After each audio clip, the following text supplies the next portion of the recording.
And Budget Secretary Abando is optimistic about the continued growth of the country's economy. He says all indicators point to a robust Philippine economy. Again, the details of this report from Freddie Abando. The Philippines is on track as projected by Bloomberg to be the second best performing economy for 2015 in Asia and hopefully the world. No less than Budget Secretary Abando said all indicators point to a robust economy for the year. Slow and soft government spending for 2014 caused the slight slowdown in growth. For 2015, it's the opposite. For the first quarter, the early release of funds for the 2015 national budget, the carryover of funds from the 2013-2014 national budgets, and the Yolanda Rehabilitation Fund has triggered the implementation of major infrastructure projects all over the country. Its impact to job generation and poverty reduction in the countryside has been massive. I project that the first quarter will be busy, and therefore we will have good numbers. I think in terms of GDP numbers, I will not be surprised if we surpass 7%.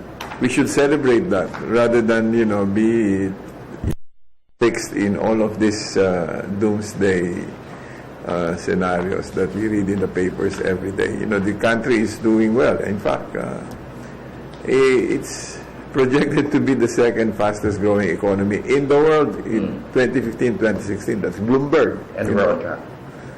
Pretty much.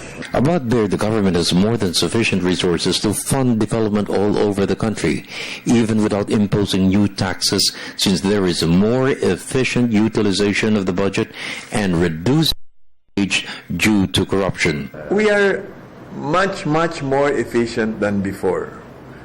Just looking at, you look at the investments, you name me an area.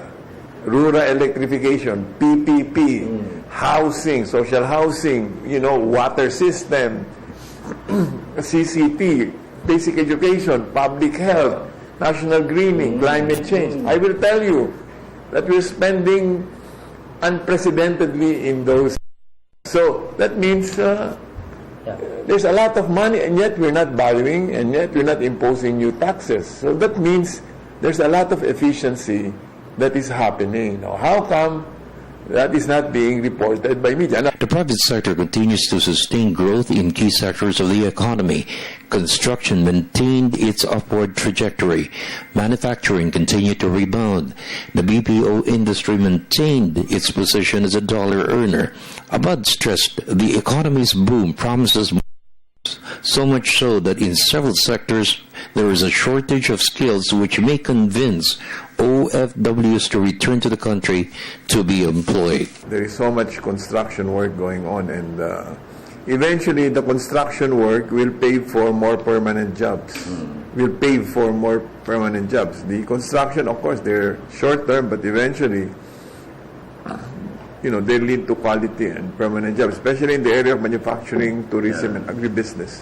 There is already a shortage, and some agencies, especially those in the BPO sector, which are really the most affected because, they're growing by 20%. Last year, they generated $18 billion revenues and about 1.2 million employment. And, the supply is nearing plateauing. So what they're trying to do is attract Filipinos who are abroad. Entice them with an attractive package. They're home, but they're also going to be paid even better than those who are here. For the People's Television Network, this is Freddie Abando reporting.